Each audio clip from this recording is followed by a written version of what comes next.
Hello, welcome to next session of practice question of complex spaces. The next question is 42nd question. The machine element is subjected to following biaxial stress. Sigma x is equal to 80 MPa, sigma y is equal to 20 MPa, tau xy is equal to minus 40 MPa. If the ultimate strength of the material is 150 MPa, then factor of safety as per Rankine theory is option A 2, option B 1.75, option C 1.875, option D 1.5.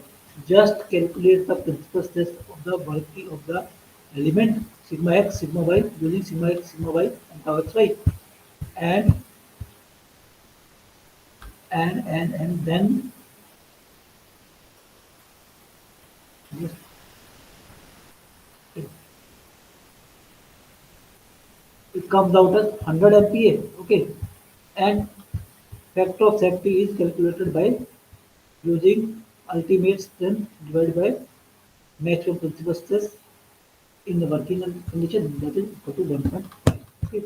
So it means the maximum stress should not exceed 150 MPa, or and for safety we will keep it 100 MPa, or uh, it means the factor of safety is 1.5. Okay. Next, in the above machine element, if the above machine element is made of a ductile material with shear strength of material is 100 MPa, the factor of safety as per Tesca maximum shear stress theory, option A 1, option B 2, option C 2.5, option D 3.3. Okay, so we have calculated one of the principles, calculate the other principles also. This is the other principles. The difference of 2 divided by 2 will give maximum shear stress. Okay, so the shear stress will be 100 minus 0 by 2, 50 MPa, but the shear field strength is given as 100 MPa. The factor of safety is 100 by 50 by 2, because in maximum shear stress theory, the shear stress is the criteria. Okay, so factor of safety is 2. Answer is 2. Next, the more circle of plane stress for a point in a body is shown. The design is to be done on the basis of maximum shear stress theory for yielding. Then yielding will just begin if designer chooses a ductile material whose yield strength is option A 45 MPa, option B 50 MPa, option C 90 MPa, and option D 100 MPa. With Mohr circle is given with maximum compressive stress 100 MPa and minimum compressive stress 10 MPa. Okay, from the Mohr circle we can calculate maximum shear stress. So that is 100 minus 10 by 2, that is 45 MPa. Now it is shear yield stress. So now it is shear yield stress. So normal yield stress will be, according to Tresca theory, will be 2 of 2 multiplied by shear yield stress. So let us see. So from the Mohr circle, sigma 1 minus sigma 2 is equal to tau. 100 minus 10 by 2 is tau. Tau is 45. Okay, but we know that shear yield stress is equal to tau. Tau tau shear yield stress is equal to sigma yield by 2. So sigma yield is 90. As the Mohr circle is also yield stress, so we can say that it's correct. Maximum shear stress should not exceed the maximum. The yield stress should not exceed 90 MPa. Okay, normal yield stress. Next, consider the following statement. One, total strain energy is summation of volumetric strain energy and shear strain energy. Two, while calculating volumetric strain energy, it is assumed that no shear stress is acting anywhere or on any plane. Three, while calculating shear strain energy, it is assumed that no normal stress is acting anywhere or on any plane. Which of the above statements is are correct? Option A 1 and 2, option B 2 and 3, option C 3 and 1, option D 1, 2 and 3. So total strain energy is the summation of volumetric strain energy and shear strain energy. This is correct. Okay, that we have tried. Okay, on the basis we have derived other relationship. Okay, second, while calculating volumetric strain energy, it is assumed that no shear stress is acting anywhere in or any or on any principle. That is also correct. In volumetric energy, the volumetric energy is the normal component of stress. Okay, in this no shear stress is not involved. Okay, so it is a mean component of stress which is causing shear stress. Okay, so when a block is subjected to uh, sigma stress in all the direction, then there will be when the strain energy stored within the block will be only the volumetric strain energy. Okay, so in case of volumetric strain energy, there is no shear stress component, no deviator component of stress. Okay, so third, while calculating shear strain energy, it is assumed that no normal stress is acting anywhere or on any plane. So, but in calculating shear strain energy, there should be normal stress to cause deviator component stress. That this is the this is the this is the cause of the shear strain energy. Okay, okay. So one and two are correct. So third is incorrect. Okay. So to cause shear strain energy, there should exist normal stress so that deviator component of stress can act. Okay. If there is no normal stress, then there will be no deviator component of stress, which is causing shear strain energy. So option A is correct. Okay. Next, according to von Mises distortion energy theory, the distortion energy under three-dimensional stress is represented by option A 1 by 2e sigma 1 square plus sigma 2 square plus sigma 3 square minus 2 mu sigma 1 sigma 2 plus sigma 2 sigma 3 plus sigma 3 sigma 1. Option B 1 minus 2 mu divided by 6e sigma 1 square plus sigma 2 square plus sigma 3 square plus 2 mu sigma 1 sigma 2 plus sigma 2 sigma 3 plus sigma 3 sigma 1. Option C 1 plus mu sigma 1 square plus sigma 2 square plus sigma 3 square minus sigma 1 sigma 2 minus sigma 2 sigma 3 minus plus sigma 3 sigma 1. Option D 1 by 3 sigma 1 square plus sigma 2 square plus sigma 3 square minus mu sigma 1 sigma 2 plus sigma 2 sigma 3 plus sigma 1 sigma 3. Okay, so we know the formula for shear strain energy is sigma 1 square, sigma 1 minus sigma 2 square, sigma 2 minus sigma 3 square, sigma 3 minus sigma 1 square, divided by Kelvin. If we open this, then it comes out sigma 1 square plus sigma 2 square minus sigma 1 sigma 2 and sigma 2 sigma 3 square minus 2 sigma 3 minus sorry plus sigma 3 square plus sigma 1 square plus 2 sigma 1 sigma 3 sigma 1. Okay, divided by and put the value of g, it will be e by. So here it will be 1 and 1 2, 1 and 1 2. So 2 will cancel out this, and we will be left with this. Okay. So 1 by 1 plus mu will come out from up. Okay. Here is 3. So your this is your shear strain energy. Next, the uniaxial yield stress of the material is 300. According to von Mises criteria, the yield shear of the material is uniaxial stress. According to uniaxial stress is given, that is 300 MPa, and the we can find out shear shear stress. Sorry, uniaxial stress by using that root 3 formula. According to one message theory, the shear stress is equal to normal stress by root 3.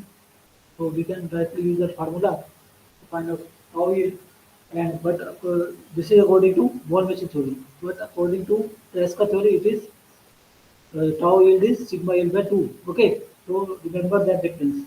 Okay, when it is asked to calculate the tau yield according to one machine theory, you have to divide it by root 3. And when it asked to find out the tau yield according to Tresca theory, then you have to divide it by 2. Okay.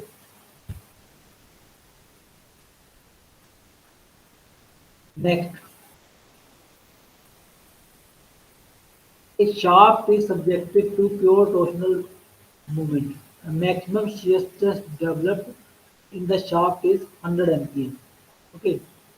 The yield and ultimate strength of the material in tension are at 300 MPa and 450 MPa. Okay. The factor of safety using maximum distortion energy, what message theory is, okay. So to avoid torsional movement, we have to restrict its permanent deformation. So here ultimate stress is of no use. Okay. Whatever we want to calculate, we have to calculate with yield stress. Okay. Then here yield stress is 300 MPa. Okay. And the criteria for failure is maximum distortion energy theory. So the failure distortion energy theory is according to this 300 MPa. Okay. And the working specimen distortion energy will be calculated according to this 100 MPa shear stress. Okay. So the shear strain energy stored due to this 100 MPa shear stress will be tau square by 2g. Okay. Tau square by 2g. Okay. This is 100 square by 2g. And when the material fails, the strain energy stored, sorry, maximum torsion energy stored is will be tau yield square by 2g, and tau yield will be calculated according to one machine theory, because here the ultimate sorry, yield stress is given, so you have to divide yield stress by root 3 to calculate shear yield stress. Okay, so this is shear yield stress. So the failure shear strain energy will be tau yield square by 2g. If we want to calculate the factor of safety, we have to divide it by FOS. So tau yield by FOS by 2g should be equal to this. Okay, the shear strain energy, this should not, this should be equal to this. This is the strain energy stored in the material, and taking factor of safety with the shear yield stress, the strain energy stored is this. Okay, so that we have taken factor of safety, so we can calculate, we can equate these two. So FOS is, okay, so FOS is can be calculated by equating 1 and 2 FOS is, okay, 1.7. Next question. Consider two states of space as shown in configuration 1 and 2 in the figure below. From the standpoint of distortion energy criteria, which one of the following statement is true? Option A, 1 and 1 yield after 2, 2 yield after 1, both yields are emitted simultaneously. B, nothing can be said about their relative yielding. Okay, because the distortion energy is the criteria. Okay, and the magnitude of normal stress in first case and shear stress in first case is same there as that of the normal stress in first case and shear stress in second case, sorry, normal stress in second case, and because this sigma are equal, and the strain energy card due to sigma, this sigma, okay, will be equal to the shear strain energy card due to this sigma, and shear strain energy card and the strain energy card due to this tau, and this strain energy card due to this tau will be same. Okay, and no other, because shear strain energy is independent of, sorry, distortion energy is independent of direction of the stresses. Okay, so the energy stored in this will be same energy stored in this. Okay, both will yield simultaneously. So this is the answer. Okay, answer 49 is C. You can you can check it numerically also. Find out the principal stresses in this case and find out other principal stresses in this case. And third principal stress is this: put the value of uh, the three principal stresses in the strain energy equation. Here also put the value to the principal stresses in the strain energy equation. You will find that both will be same. Okay. The state of stress represented by matrix 100, 50, 0, 50, 75, 0, 0, 0, 50. Okay. So causes yielding in a material. The shear yield stress as per von Mises theory is. So you can see that here in the last row of the matrix, here it is 50 MPa. It means sigma z is 50 MPa and there is no shear stress on this plane. So this is the third principal stress. And this is the plane. This is the xy plane. Okay, where sigma x-axis is 100, sigma y 50, 75, and this tau xy and tau yx are 50-50. Okay, you add calculate the other two principal stresses from this, and third principal stress is this. Then use the bond message. Then use the bond message equation to find out strain energy. Okay, how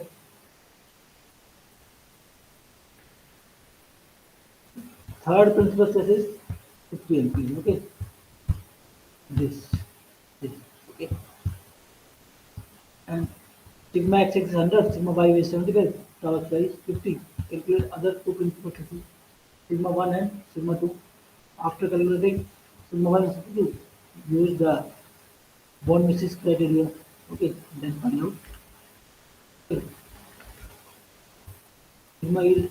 Okay, after finding out sigma yield, we want to calculate. If they are asked to calculate shear yield stress divided by sigma yield by root 3, so it will be 56.23. Next question. If U1 and U2 are the strain energies stored in the prismatic bar due to axial tensile forces P1 and P2 respectively, the strain energy stored in the same bar due to combination of P1 and P2 will be option A U is equal to U1 plus U2, B U1 U2, C U less than U1 plus U2, D U greater than U1 plus U2. Okay. So U1 is P1 by square. Okay, that is load into extension by 2. And, okay, or into volume. Okay, sorry, load into extension by 2. Or we can say it is P1 square by 2, sigma square by 2 or we multiply by sorry P into delta x by 2 P1 by 2. Okay, and similarly U2 is P2 square by 2. Okay. Mm. Mm. Okay. Now U1 plus U2 is P1 plus P2 square by 2. Okay. But when these two load will act together, okay, then the strain energy stored will be P1 plus P2 whole square by 2. Okay, which is more than this value. Okay, so U is greater than U1 plus U2. Next question. This is the this we have studied in the theory failures. So you have to match all this graphical representation. Next question. A block is subjected to three principal stresses, sigma 1, sigma 2, and 0. With sigma 1, sigma 2, both are positive, and sigma 1 is less than sigma 2. So sigma 1 is greater than sigma 2. When the maximum shear stress is sigma 1 by 2, B sigma 2 by 2, C sigma 1 minus sigma 2 by 2, and D sigma 1 plus sigma 2 by 2. As both the stresses sigma 1 and sigma 2 are positive and third principal stress is 0. So maximum is this one and minimum is 0. So maximum shear stress is maximum minus minimum by 2, so sigma 1 by 2. So answer is A, 53rd A answer. Okay, sigma 1 by 2. Okay. Next question is a block is subject to three principal charges sigma 1, sigma 2, sigma 0 with sigma 1 as positive and sigma 2 as negative. Okay, sigma 1 is greater than sigma 2 in magnitude, then the maximum shear stress is. So maximum principal stress is sigma 1 and minimum principal stress is sigma 2. So answer will be because both are of opposite sign, sigma 1 plus sigma 2 by 2 is. Okay. Next,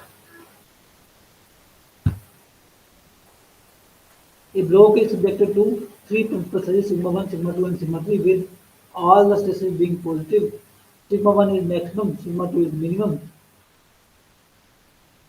and sigma 3 being the intermediate stress.